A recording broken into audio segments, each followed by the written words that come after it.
जय हिंद साथियों, कैसे हैं आप सभी। उम्मीद करते हैं बहुत ही अच्छे होंगे। स्वागत है आप सभी का स्मार्ट स्टडी पर।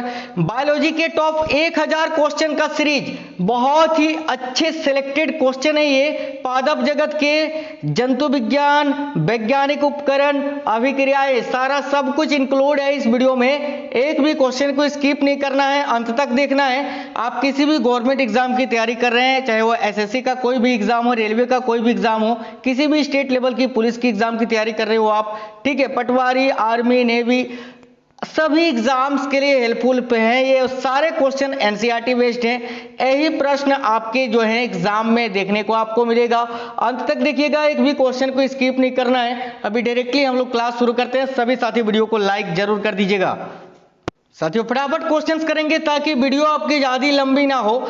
देखिएगा, स्पंज के सिरे पर स्थित बड़ा सा छिद्र क्या कहलाता है। पहला क्वेश्चन आपके स्क्रीन पर है, तो इस क्वेश्चन का सही उत्तर हो जाएगा अस्कुलम, ऑप्शन नंबर डी। स्पंज के सिरे पर स्थित बड़ा सा छिद्र क्या कहलाता है, तो साथियों अस्कुलम। देखिए आप लोग काउंट करते चलिएगा साथियों, कितने क्वेश्चन आपके करेक्ट होते हैं। मधुमक्खियों का पालन क्या कहलाता है, तो मधुमक्खियों का पालन एपीकल्चर, ऑप्शन नंबर डी सही उत्तर हो जाएगा।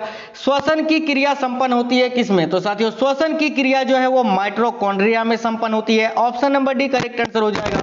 मनुष्य के शरीर में मुख्य नाइट्रोजन या अपशिष्ट कौन सा होता है, मनुष्य के शरीर में मुख्य नाइट्रोजन या अपशिष्ट कौन सा होता है, याद रखिएगा यूरिया, ऑप्शन नंबर ए सही उत्तर है। नेक्स्ट क्वेश्चन देख लीजिए, नेफ्रॉन किससे संबंधित है, तो साथियों नेफ्रॉन का संबंध है ब्रिक से, किडनी से, ऑप्शन नंबर सी सही उत्तर होगा।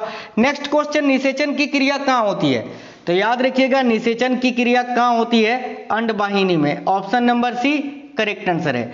नेक्स्ट क्वेश्चन, गर्भाशय में शिशु के विकास की जानकारी हेतु किसका प्रयोग किया जाता है। गर्भाशय में जो शिशु होता है उसके विकास की जानकारी हेतु किसका प्रयोग करते हैं, तो अल्ट्रासाउंड का, ऑप्शन नंबर डी यहां करेक्ट आंसर हो जाएगा।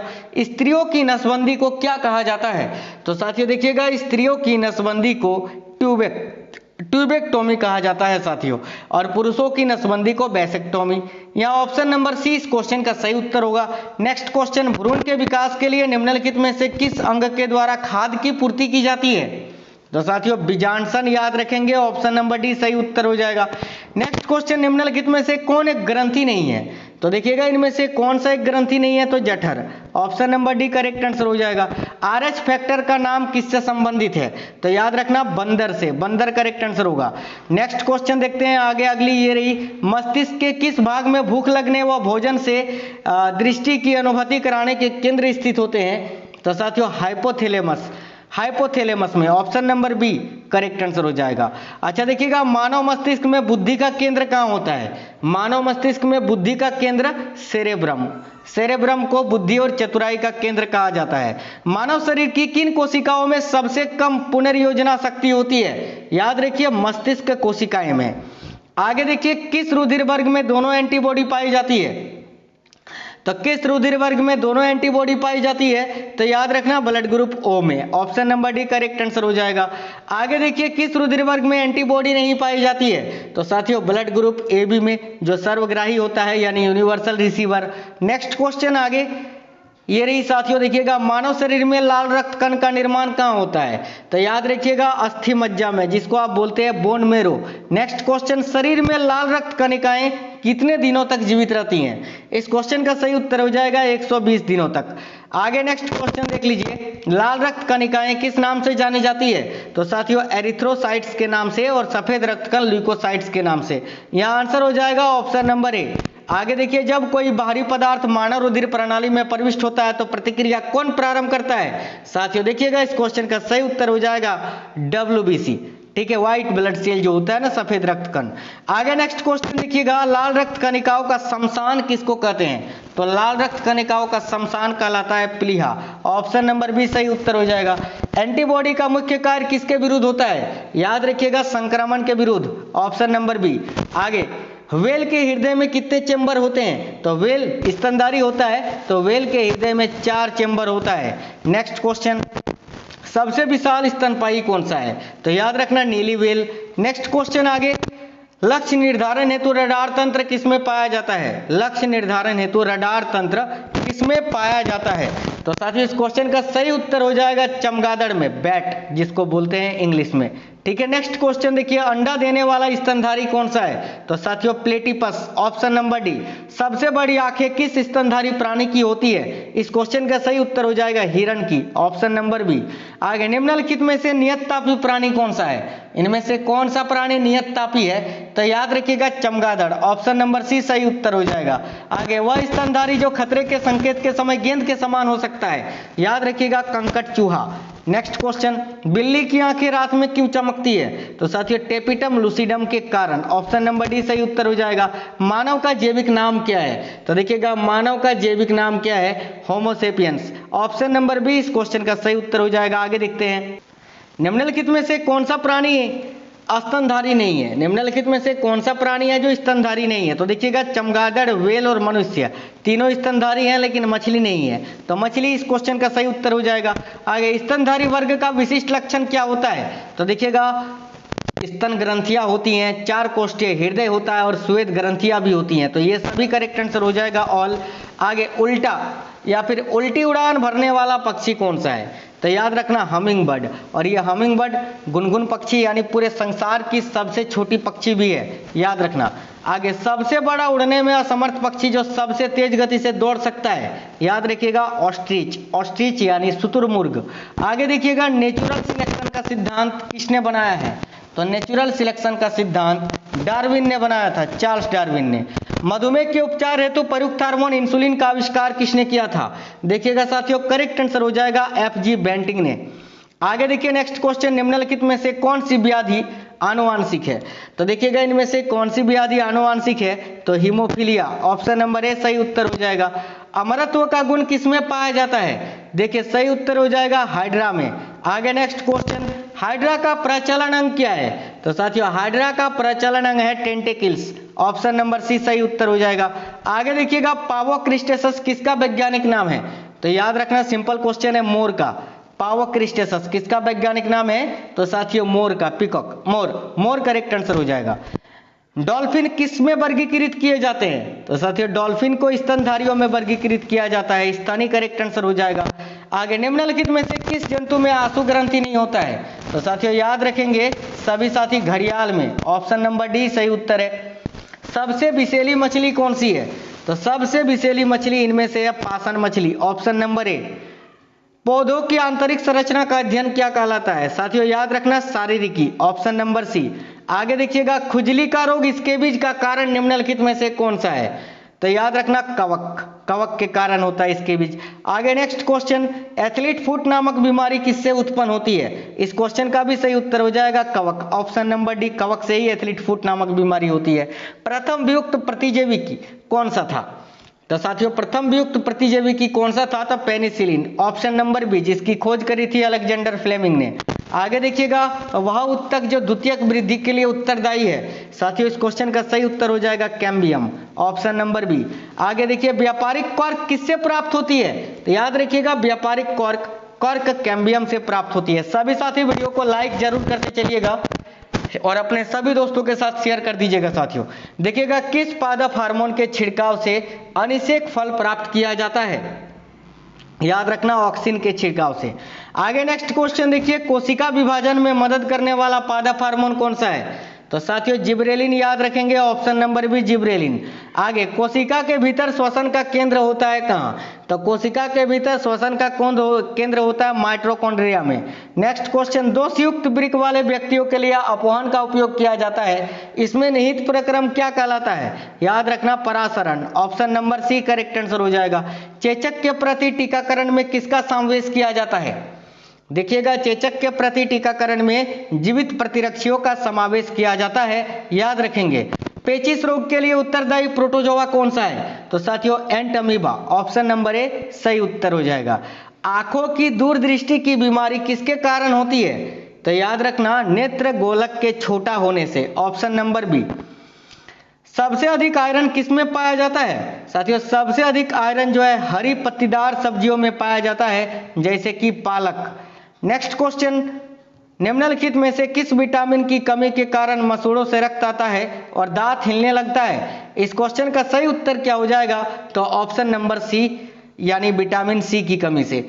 आगे नेक्स्ट क्वेश्चन देखिएगा, जब वृक्क कार्य करना बंद कर दे तो कौन सा पदार्थ जमा हो जाता है?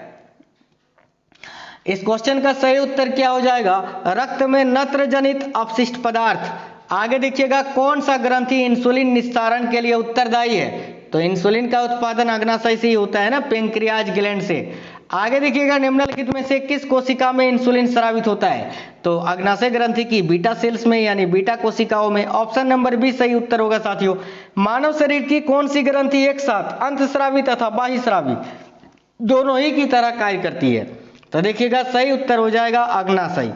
आगे नेक्स्ट क्वेश्चन देखिए, रक्त दाब का नियंत्रण कौन करता है? तो साथियों रक्त दाब का नियंत्रण कौन करता है भाई? अधिवृक्क। ऑप्शन नंबर ए सही उत्तर होगा साथियों।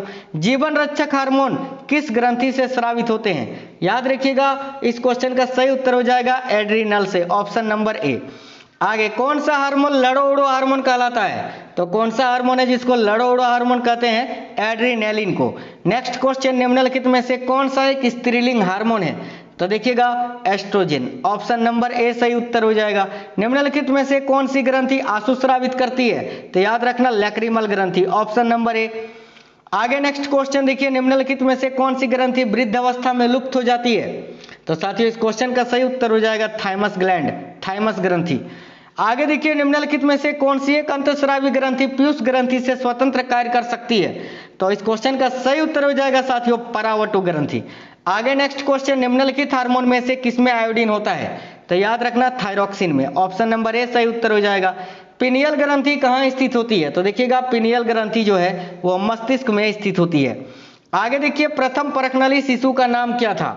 तो प्रथम परखनली शिशु का नाम था लुइस। Option number B. आगे देखिए, निम्नलिखित में से मनुष्य के शरीर में पाई जाने वाली कौन सी ग्रंथि वाहिनी विहीन है? तो करेक्ट आंसर अंतःस्रावी ग्रंथि। Option number C. आगे, मानव शरीर की किस ग्रंथि को मास्टर ग्रंथि कहा जाता है? साथियों इस क्वेश्चन का सही उत्तर हो जाएगा पीयूष ग्रंथि को। आगे देखिए, गाय और भैंस के थनों में दूध उतारने के लिए किस हार्मोन की सुई लगाई जाती है? तो याद रखेंगे ऑक्सीटोसिन की। नेक्स्ट क्वेश्चन देखिएगा साथियों, बच्चों का लिंग निर्धारण किसके गुणसूत्र से होता है? तो याद रखना पिता से। निम्नलिखित में से किसके कुशक्रिया के कारण मानव शरीर में मिक्सोडीमा होता है? तो याद रखना आउट ग्रंथि की। आगे नेक्स्ट क्वेश्चन, रेशम पालन क्या कहलाता है? तो साथियों रेशम का पालना क्या कहलाता है? रेशम पालन क्या कहलाता है? तो भाई याद रखना सेरीकल्चर। ऑप्शन नंबर सी इस क्वेश्चन के लिए आपका सही उत्तर हो जाएगा साथियों। आगे देखिए, विज्ञान की शाखा न्यूरोलॉजी में कौन से अंग का अध्ययन किया जाता है? तो देखिएगा, विज्ञान की शाखा न्यूरोलॉजी में कौन से अंग का अध्ययन किया जाता है? तो स्नायु तंत्र का। Option number D correct answer है। मांसपेशियों का अध्ययन किसमें करते हैं? मांसपेशियों का अध्ययन किसमें करते हैं? तो याद रखना मायोलॉजी में। मायोलॉजी ऑप्शन नंबर ए सही उत्तर है। आगे देखिए, किसी श्रृंखला में प्राथमिक उपभोक्ता क्या कहलाता है? किसी भी श्रृंखला में प्राथमिक उपभोक्ता क्या कहलाता है? तो शाकाहारी। ऑप्शन नंबर डी सही उत्तर है। आगे देखिए, परिस्थितिकी शब्द को सर्वप्रथम प्रतिपादित करने का श्रेय किसको दिया जाता है? परिस्थितिकी शब्द को सर्वप्रथम प्रतिपादित करने का श्रेय किसे दिया जाता है? याद रखना रीटर को। रीटर करेक्ट आंसर हो जाएगा यहाँ आपका। आगे देखिए, सीड थेरेपी किसके उपचार के लिए प्रयोग की जाती है? सीड थेरेपी किसके उपचार के लिए प्रयोग की जाती है? तो साथियों कैंसर के उपचार के लिए। ऑप्शन नंबर ए सही उत्तर हो गया। रक्त का थक्का जमाने में किस विटामिन का योगदान होता है? देखिएगा, रक्त का थक्का जमाने में किस विटामिन का योगदान होता है? तो याद रखना विटामिन के का। आगे नेक्स्ट क्वेश्चन देख लीजिए, सभी कोशिका में राइबोसोम का कार्य क्या होता है? तो साथियों कोशिका में राइबोसोम का कार्य होता है प्रोटीन का संश्लेषण करना। आगे देखिए, प्लाज्मोडियम फोसिफरम से मलेरिया होता है, वह किसमें पाया जाता है? तो साथियों याद रखना प्रोटोजोन में। ऑप्शन नंबर सी सही उत्तर हो गया। ग्लाइकोजन शरीर के किस भाग में पाया जाता है? ग्लाइकोजन शरीर के किस भाग में पाया जाता है? याद रखेंगे यकृत में। ऑप्शन नंबर सी सही उत्तर हो जाएगा साथियों। हाइपोग्लाइसीमिया और हाइपरग्लाइसीमिया नामक शब्द किससे संबंधित है? तो याद रखना ब्लड शुगर से। Option number C blood sugar इस क्वेश्चन के लिए सही उत्तर हो जाएगा। अच्छा देखिएगा, क्वेश्चन नंबर 90, संकल्प प्रोजेक्ट किस बीमारी के इलाज के लिए बनाया गया है? तो साथियों संकल्प प्रोजेक्ट जो है वो किस बीमारी के इलाज के लिए बनाया गया है? तो HIV के लिए। Option number A HIV correct answer हो जाएगा यहाँ। कौन सा संगठन लुप्त होती प्रजातियों के लिए रेड लिस्ट जारी करता है? तो साथियों देखिएगा कौन सा संगठन है जो लुप्त होती प्रजातियों के लिए रेड लिस्ट जारी करता है? तो international union for conservation of nature. आगे नेक्स्ट क्वेश्चन देखिए, वे पौधे जो अत्यधिक नमक वाली मिट्टी में उत्पन्न होते हैं क्या कहलाते हैं? तो साथियों वे पौधे जो अत्यधिक नमक वाली मिट्टी में उत्पन्न होते हैं वे हेलोफाइटा कहलाते हैं, हेलोफाइटा। ऑप्शन नंबर 20 सही उत्तर हो जाएगा। आर्कियोपेटेरिक्स किनका संयोजक था? आर्कियोपेटेरिक्स किनका संयोजक था? तो सरीसृपों व पक्षियों का। ऑप्शन नंबर डी सही उत्तर हो जाएगा यहाँ। आगे देखिए, जीवों में आनुवंशिक विभिन्नता का मूल स्रोत क्या है? तो भाई जीवों में आनुवंशिक विभिन्नताओं का मूल स्रोत क्या है? याद रखना उत्परिवर्तन। ऑप्शन नंबर डी इस क्वेश्चन के लिए सही हो गया आपका। आगे देखिए, जीवों में अत्यधिक विविधता का कारण क्या है? तो साथियों जीवों में अत्यधिक विविधताओं का कारण क्या है? तो याद रखना उत्परिवर्तन। Option number B correct answer हो गया साथियों। अच्छा देखिएगा, अधिरक्त स्राव क्या है? अधिरक्त स्राव क्या है? याद रखिएगा एक आनुवांशिक विकार है, ये एक आनुवांशिक रोग है। नेक्स्ट क्वेश्चन, ल्यूकेमिया एक प्रकार का कैंसर है जिसमें असाधारण बढ़ोतरी होती है, किसकी या किस में? तो साथियों ल्यूकेमिया एक प्रकार का कैंसर है जिसमें असाधारण बढ़ोतरी होती है श्वेत रक्त कोशिकाओं की संख्या में। ऑप्शन नंबर ए सही उत्तर हो गया। थैलेसीमिया एक वंशानुगत बीमारी है जो कि निम्नलिखित में से किसको प्रभावित करती है? तो देखिएगा थैलेसीमिया एक वंशानुगत बीमारी है जो कि किसको प्रभावित करती है? तो साथियों खून को, ब्लड। ऑप्शन नंबर ए सही उत्तर हो जाएगा। आगे देखिए, एलोसोम क्या होते हैं? तो साथियों एलोसोम लिंग गुणसूत्र होते हैं साथियों। ऑप्शन नंबर सी लिंग गुणसूत्र। आगे देखिएगा, निम्नलिखित में से कौन सी बीमारियों का एक उत्परिवर्तन या उत्परिवर्ती जीन के कारण होता है? बहुत ही अच्छा क्वेश्चन है, याद रखिएगा उपरोक्त सभी। देखिए, सिकुल सेल एनीमिया, हीमोफीलिया और थैलेसीमिया, उपरोक्त सभी ऑल। साथियों ये पहला पार्ट था, दूसरा पार्ट आपको बहुत ही जल्दी प्रोवाइड करा देंगे। आप लोग इस वीडियो को प्यार दीजिए, वीडियो को लाइक करिए, अपने सभी दोस्तों के साथ शेयर करिए। वीडियो के नीचे कमेंट बॉक्स में कमेंट करके जरूर बताना कैसे आपको ये क्वेश्चंस लगे। साथियों ये जो क्वेश्चन है आपके ऑल इंडिया एग्जाम के लिए हैं। आप किसी भी गवर्नमेंट एग्जाम की तैयारी कर रहे हैं, चाहे वो ग्रुप बी की हो, सी की हो या ग्रुप डी की हो, सभी लेवल के एग्जाम्स के लिए हेल्पफुल है। तो सारे सीरीज को देखना है और वीडियो को ज्यादा से ज्यादा शेयर करना है। कमेंट बॉक्स में कमेंट करके जरूर बता दीजिए कैसा ये वीडियो लगा है। मिलते हैं नेक्स्ट वीडियो में, तब तक स्वस्थ रहें। जय हिंद साथियों, वंदे मातरम।